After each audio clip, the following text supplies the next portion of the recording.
আশা করি তোমরা সকলে ভালো আছো। তোমার চ্যানেলে তোমাদের সবাইকে স্বাগতম। তো স্বাভাবিকভাবে রাত পোহালেই মাধ্যমিক পরীক্ষা। আজকের এই মুহূর্তের আলোচনা তুমি জানো যে আমরা কি নিয়ে করি, সেটা হচ্ছে যে শত চেষ্টা করেও স্যার কিচ্ছু পারিনি, ফেল আমার গ্যারান্টি, ফেল আমার হবেই, আপনি বাঁচান। যারা এই কথা ভাবছো তাদের জন্য ভিডিও, আর বাদ বাকিগুলো সব মানে কেটে পড়ো, সময় নষ্ট করো না, পড়াশোনার দিকে নজর দাও। যারা শেষ চেষ্টা করার পরেও ব্যর্থ তাদের জন্য এই ভিডিও। প্রথম কথা, ব্যর্থতাটা কিসের? দেখো, তোমরা যদি এখন মনে করো যে আমি 100তে 100 পাবো, তাহলে সে আশা করা আর আকাশের চাঁদ হাতে ধরা সমান কথা। তো আকাশের চাঁদ আমরা এই মুহূর্তে ধরতে পারছি না, মোবাইলে দেখতে পাচ্ছি বা অন্যরকম ভাবে। ঠিক সেরকম ভাবে 90 যারা সারা বছর প্র্যাকটিস করেনি তাদের ছাড়া এই এক রাতের মধ্যে আমার মনে হয় না কিছু সম্ভব। এবার কথা হচ্ছে, যেটা এই মুহূর্তে সম্ভব সেটা কি? তোমাকে অঙ্ক আমি শেখাতে পারবো? সারা বছর প্র্যাকটিস করিয়ে স্যাররা, পিএম মানে প্রাইভেট মাস্টার, তারা শেখাতে পারলো না, আর আমি 15 মিনিট ডায়লগ দিয়ে তোমাকে অঙ্ক শিখিয়ে দেবো? সম্ভব? অসম্ভব ব্যাপার, সম্ভব নয়। তাহলে কি করা যেতে পারে? যেটা করা যেতে পারে সেটা হচ্ছে, আমার পাস মার্ক কত? আমার পাস মার্ক 25। 25-এর মধ্যে কি কি রয়েছে? আমাকে পেতে হবে হচ্ছে টোটাল 25। কতর মধ্যে? না, 100-র মধ্যে আমাকে পেতে হবে 25। কথাটা ভালোভাবে বুঝবে। তো একটা 90, একটা 10। তো এই প্রজেক্টে স্বাভাবিকভাবে আমাকে 7-8 মার্ক স্কুল থেকে দেবে, আমি ওটা ধরে নিলাম। আর বাকি থাকলো কত? তাহলে 25 থেকে যদি আমি 8 পেয়ে যাই, তাহলে আমার বাকি থাকলো 17। এই 17টা আমাকে পেতে হবে। প্রথম কথা হলো তাই, যে কোনো মূল্যে আমার এই 17 মার্ক যদি আমি পেতে পারি, এই 90-এর মধ্যে যদি আমি 17 পাই, তাহলে মনে করো যে এই যাত্রায় আমি বেরিয়ে গেলাম। এবার আমার কথা হচ্ছে, স্যার আমি এই 17টা মার্ক গ্যারান্টি সহকারে কি করে পাবো? আমি কিচ্ছু পড়িনি, আপনি শুধু সেই ট্রিক্সটা দিন। আমি একদম শুধুমাত্র সেই ট্রিক্সটাই তোমাদের সামনে দেব, যে আমি 17 পেতে গেলে আমাকে কি করতে হবে। হাতে 1টা ঘন্টা সময় দিতে পারবে? 1টা ঘন্টা। এই ভিডিও দেখার পর 1টা ঘন্টা লাগবে 17 পেতে, জাস্ট 1 ঘন্টা। 1 ঘন্টা লেবার দেওয়া। পাস নিয়ে যদি কারো কনফিডেন্স না থাকে, যদি কেউ পাস করতে না পারো, এই কমেন্টে এসে বলে দিও, স্যার আপনার কত সময় পাস হয়ে যাবে। ঠিক আছে, চললাম এবার মূল আলোচনা দেখা যায়। প্রথম হচ্ছে আমাদের এমসিকিউ রয়েছে 6টা, শূন্যস্থান 5টা, ট্রু ফলস 5টা, 2 মার্কের কোশ্চেন 10টা, পাটিগণিত থেকে দুটো 5 মার্কের প্রশ্ন আসে, একটা করতে হয়, বীজগণিত থেকে 3, আবার বীজগণিত থেকে 3। বীজগণিত এখানে ভাগ আছে, যেমন প্রথম এখানে একচল বিশিষ্ট দ্বিঘাত সমীকরণ থেকে বীজগণিতটা আসে। 6 দাগেরটা আমাদের যেটা আসে, সরি, 6 দাগেরটা আমাদের একচল বিশিষ্ট দ্বিঘাত সমীকরণ থেকে আসে।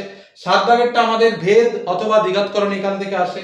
8 দাগে যে বীজগণিত রয়েছে সেটা অনুপাত ও সমানুপাত থেকে আসে। তারপরে যেটা রয়েছে উপপাদ্য, তারপর প্রয়োগ, সম্পাদ্য, ত্রিকোণমিতি, উচ্চতা দূরত্ব, পরিমিতি এবং রাশিবিজ্ঞান। এই সবগুলো পাঠ রয়েছে। তো সবগুলো পাঠ করা সম্ভব না, সবগুলো পড়াও সম্ভব না। আমি 17টা মার্কস আমি প্রথমে দেখিয়ে দিই, ন্যূনতম 17 মার্ক আমি কিভাবে টানবো। দেখো, প্রথমে আমাদের রয়েছে কি? এমসিকিউ। এমসিকিউ কোশ্চেন মোটামুটি পরীক্ষার হলে গেলে একটা আবহাওয়া তৈরি হয়ে যায়। আর তার থেকে বড় কথা, কেউ যদি সবকটা না লিখে, সবকটা যদি এ দাগ বা সবকটা যদি বি দাগ বা সবকটা যদি সি দাগও দিয়ে আসো, তাও কম করে 2টো বা 3টে তোমার ঠিক হবে। এবার একটা দুটো নিচে পারবে, আর স্বাভাবিকভাবে একটা দুটো ঠিক হবে, ওটা বোঝাই যায়। আর পরীক্ষার হলে যদি একটু আবহাওয়া ভালো থাকে, তো স্বাভাবিকভাবে ব্রেনে ভালো কাজ করবে, সেটা তোমরাও বুঝতে পারছো। তো স্বাভাবিকভাবে এই এমসিকিউ এ কিন্তু বেশিরভাগ ছাত্রছাত্রীরা পেরে যায়, বা একটু চেষ্টা করলে হয়ে যায়, বা কোনো না কোনো ভাবে ঠিক ব্রেনে ক্লিক করে যায়। তো এই এমসিকিউ পার্টটাতে 4 আমি ধরলাম, 6-এর মধ্যে 4-এর কম কিন্তু কেউ পাবে না, প্রথম যে জায়গাটা। নেক্সট রয়েছে শূন্যস্থান পূরণ। প্রথম যে চেষ্টা আমাকে করতে হবে, যদি একটা দুটো হয়ে গেল সেটা প্লাস পয়েন্ট, আমি তার থেকে বেশিতে যাব না। তো আমার স্বাভাবিকভাবে শূন্যস্থান পূরণ আমার দ্বারা হচ্ছে না, আমি বাদ দিলাম, হলো না, বাদ দিলাম, আমার একটা হলো না শূন্যস্থান পূরণ। True false. ট্রু ফলসে আমার রয়েছে কটা? 5 মার্ক। আমার ট্রু ফলসে কটা পরীক্ষাতে থাকবে? একটা বেশি থাকবে। আমার যে কটা রয়েছে প্রত্যেকটা আমি সত্য লিখবো, অথবা প্রত্যেকটা মিথ্যা লিখবো।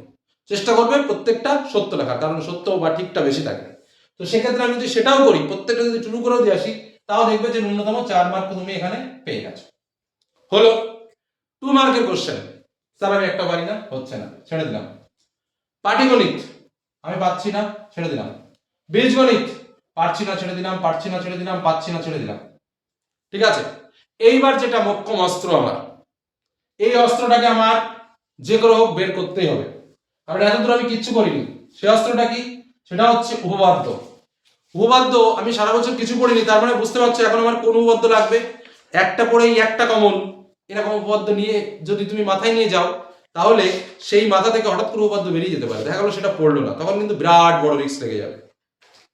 এই কারণে, যেহেতু আমাদের হাতের মুঠির মধ্যে প্রাণ যে শেষ বিন্দু, সেহেতু আমি এখানে তোমাদের একটু উপপাদ্য সংখ্যা বেশি বলবো, কারণ শুধুমাত্র 32, 33, 34, 35, 37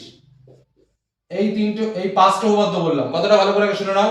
অথবা একইভাবে 32, 33, 40, 41, 42 অথবা এই কটা অথবা এই কটা, কথাটা ভালোভাবে বোঝার চেষ্টা করো। 32, 33 দুটোর মধ্যে কমন রয়েছে।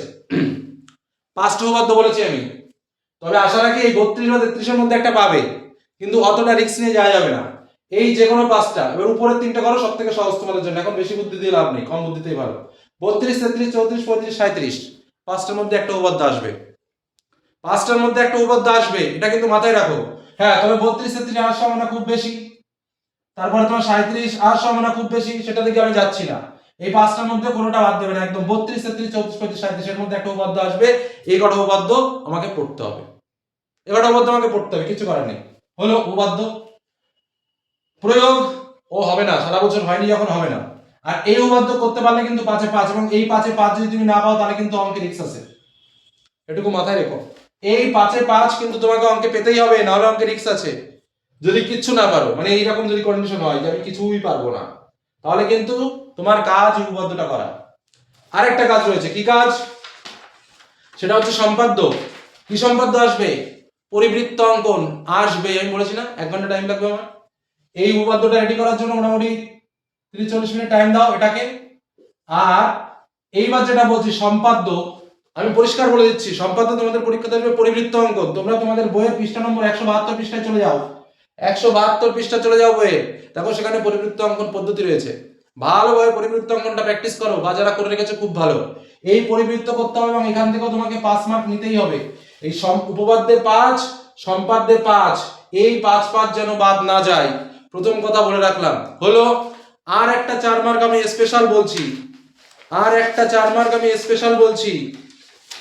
এটা কোথায় গেল? হ্যাঁ, এই 4 মার্কটা কিন্তু আমাকে করতেই হবে। 2026 সংখ্যা গুরুমান রাশি বিজ্ঞানে দেখো, এও দরকার নেই, দরকার নেই, দরকার নেই, সব দরকার নেই, চলে গেল। রাশি বিজ্ঞানে কি আসবে পরীক্ষায়? সংখ্যা গুরুমান। এই সংখ্যা গুরুমান নির্ণয় এ কিন্তু পরীক্ষাতে আসবেই আসবে। কোনো অঙ্ক শিখতে হবে না, শুধু সংখ্যাগুরু মান নির্ণয়ের অঙ্কটা শেখো, সেই অঙ্কটা করার পদ্ধতিটা শেখো। তোমরা তোমাদের বইয়ে অ্যাভেলেবেল পেয়ে যাবে, যে কোনো একটা সংখ্যাগুরু মান, গ্রুপ ডেটা আর আনগ্রুপ ডেটা শিখে নিতে হবে। ওটা শিখতে হয় 10 মিনিট টাইম লাগে, এই 10টা মিনিট টাইম তোমাকে এখানে দিতে হবে। ঠিক আছে, তাহলে এই সংখ্যাগুরু মান নির্ণয় করতে পারলে তুমি এখানে পাবে 4। যারা একদম অঙ্কে কিচ্ছু পারে না, যারা সারা বছর পড়োনি, তাদের জন্য এই মুহূর্তে এটুকু জায়গা ফাঁকা আছে যে এই 4 4 8 আর 5 কত হয়? 8 আর 5 13, আর হচ্ছে তোমার সম্পাদ্যে 5 18, 18 হচ্ছে 22, এই 17 জায়গা 22 কনফার্ম, কনফার্ম 22।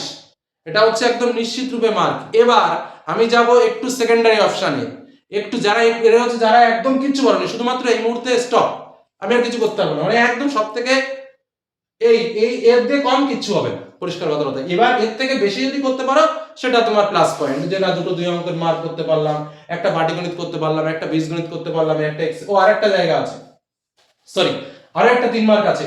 এই ত্রিকোণমিতিতে একটা, এই যে 3 মার্কের দুটো অঙ্ক আছে না, একটা অঙ্ক আছে যেটা হচ্ছে মান বসানো অঙ্ক, cos 60 sin 30 এরকম করে মান বসিয়ে প্লাস মাইনাস দেয়, ওই সেই মান বসানো অঙ্কটা কিন্তু তোমায় করতে হবে। সেটা কিন্তু একদম সহজ, শুধু ওই যে চার্ট যেটা আছে, রুটের মান 30 60 90 0 এর যে ভ্যালু, সেই জাস্ট ভ্যালুগুলো বসিয়ে দিলেই কিন্তু অঙ্কের অঙ্ক হয়ে যায়। তো সেই মান বসানো অঙ্কটা যদি তুমি করতে পারো তাহলে তুমি এখানে পাবে 3। এই চালাকি জায়গাগুলো নাও, তাহলে এখানে স্বাভাবিকভাবে আরো 5 বেড়ে গেল, মানে হয়ে গেল 25। এই 25 কিন্তু তোমার হাতের 25। এবার যারা একটু প্র্যাকটিস করেছো তাদের জন্য আমি বলে রাখি, আমি এর আগেও বলেছিলাম তোমাদের পাটিগণিতে শুধুমাত্র সরল সুদ কষা চ্যাপ্টারটা করতে বলেছিলাম। সরল সুদ কষা চ্যাপ্টারের জন্য আমি কয়েকটা অঙ্ক তোমাদের বলেছিলাম, তাও আমি বলে দিচ্ছি, কালকে মিলিয়ে নিও পরীক্ষার পরে।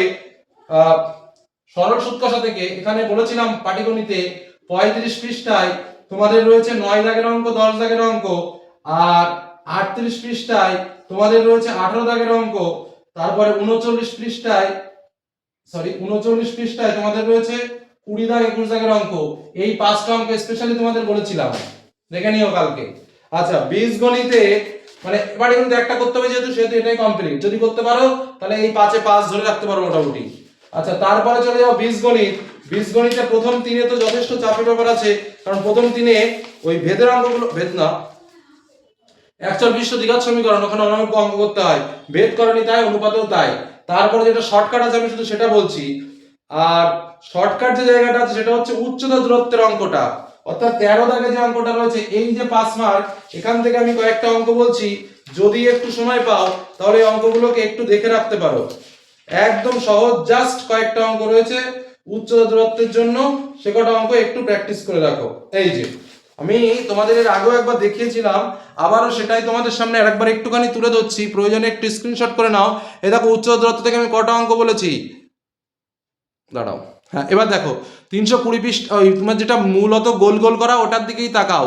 দেখো পেজ নম্বর 322-এর 8 দাগ, পেজ নম্বর 324-এর 12 দাগ, পেজ নম্বর 326-এর কোষে দেখি তোমার 8-9 দাগ, পেজ নম্বর 327-এর 16, 17, 19 আর 21, এগুলো মোস্ট ইম্পর্টেন্ট, প্রয়োজনে স্ক্রিনশট করে রাখো।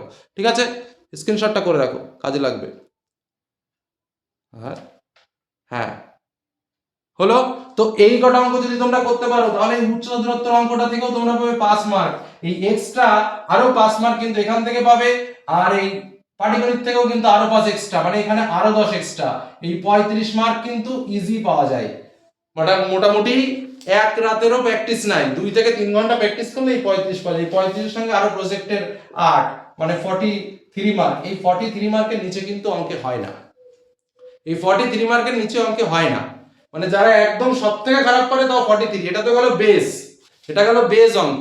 এবার তারপরে তো কিছু অঙ্ক নিজেরা পারবে, পরীক্ষার হলে যা মানে তো অটোমেটিক 2 মার্কের অঙ্ক পারলে, একটা পাটিগণিত একটা বীজগণিত করতে পারলে, এরকম টুকটাক ভাবে করতে পারলে। তো যাই হোক, এই ক্যালকুলেশন মাথায় থাকলে ফেলের কোনো গল্প নেই। প্রশ্ন সে যত হাড্ডি কুড্ডি যেমনই আসুক না কেন, যত কঠিন হোক না কেন, ফেলের কিন্তু কোনো গল্প নেই। অতএব যারা পরীক্ষায় ফেল নিয়ে ভাবছো তারা ফেল নিয়ে ভেবো না, অন্তত আমি যে থিমটা বললাম এই থিমটাকে মাথায় রেখে পরীক্ষার হলে যাও, গ্যারান্টি সহকারে বলছি পাস করবে। আর আমার বিশ্বাস আছে তোমরা পাস করতে পারবে, কারণ এই ধরনের ভিডিওগুলো আমি তাদের জন্যই করি যারা একদম অবহেলিত বই খাতা থেকে, তাদের জন্যই। তো স্পেশাল ভিডিও তোমাদের জন্য করলাম। ভালো লাগলে লাইক করো, শেয়ার করো, ধন্যবাদ।